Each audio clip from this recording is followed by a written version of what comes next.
इतिहास एक दिन में नहीं रचा जाता, उम्र गुजर जाती है इसे बनाने में।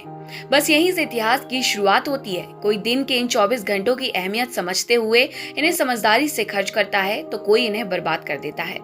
तारीख गवाह रही है कि जिन लोगों ने समय की कद्र की है, समय ने उनकी कद्र की है। यही कारण है कि आने वाले समय में इन लोगों ने अपने कारनामों से इतिहास रचा है, बल्कि इनकी उपलब्धियों के साथ इनके जीने मरने की तारीख भी इतिहास के पन्नों में हमेशा के लिए दर्ज हो गई।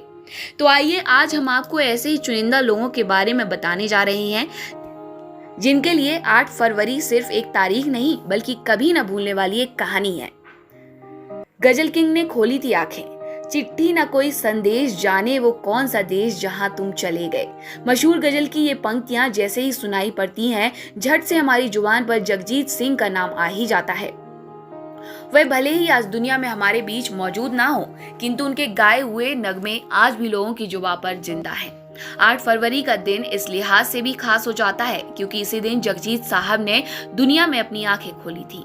अगर आप गजल प्रेमी हैं तो आपको ये जरूर जान लेना चाहिए कि इस मशहूर गजल गायक को दुनिया भर में गजल किंग के नाम से जाना जाता है। जानकर हैरानी होगी कि 8 फरवरी 1941 में राजस्थान के श्री गंगानगर में पैदा हुए जगजीत सिंह का पूरा नाम जगजीत सिंह धीमान था। वो तो मुंबई में आने के बाद वो जगजीत सिंह के नाम से मशहूर हुए। कहते हैं कि जब जगजीत सिंह ने दुनिया में आंखें खोली थी तब भारत अपनी आजादी के लिए अंग्रेजों से लड़ाई लड़ रहा था। वो महज 6 साल के थे जब उन्होंने अपनी जिंदगी में गरीबी और दुख बेहद करीब से देखा। बावजूद उन्होंने अपने हुनर को पहचाना और मंजिल की तलाश में सपनों की नगरी मुंबई आ गए। तब शायद ही किसी ने सोचा हो कि मुंबई की सड़कों पर काम के लिए भटकने वाले जगजीत सिंह आने वाले समय में अपनी गजलों की वजह से गजल किंग के नाम से जाने जाएंगे। वो अच्छे खासे प्रगति पथ पर अग्रसर थे। इसी बीच रोड एक्सीडेंट में अपने इकलौते बेटे विवेक को खोने के बाद जगजीत टूट गए।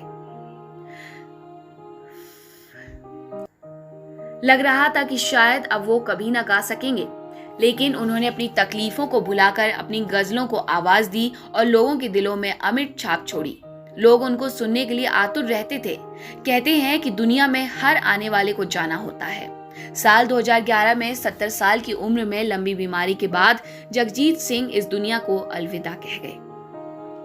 बात जब अमेरिका की होती है तो व्हाइट हाउस की तस्वीरें ज़हन में तैरने लगती हैं।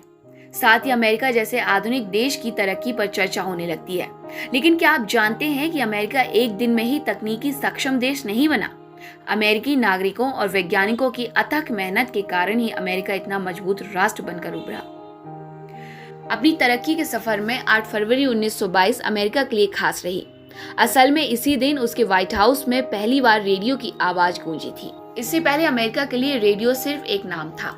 उस समय के यूएस के राष्ट्रपति वॉरेन जी हार्डिंग ने व्हाइट हाउस में पहले रेडियो को पब्लिक के सामने पेश किया था। माना जाता है कि रेडियो के आने के बाद अमेरिका ने तकनीकी क्षेत्र में अपना जो डंका बजाया उसे इतिहास के स्वर्णिम अक्षरों में लिखा गया। ऑस्ट्रेलिया में इसी दिन रात हो गई थी।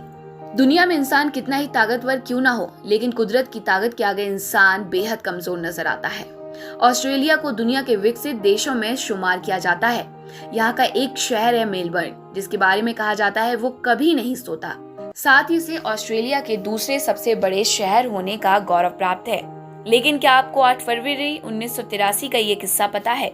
जब मेलबर्न में बेहद चमकीला सूरज अपनी किरणें बिखेर रहा था, तभी अचानक एक भयानक तूफान आया और महज चंद मिनटों में पूरा शहर धूल के खतरनाक गुबार से ढक गया।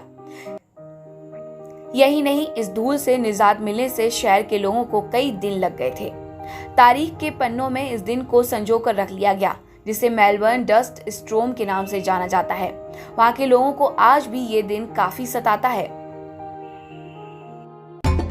सब्सक्राइब करें हमारे चैनल देश ऑनलाइन पल्स ऑफ पीपल और बेल आइकन को क्लिक करना ना भूलें ताकि आप अपडेट रहे हमारे नई वीडियो से।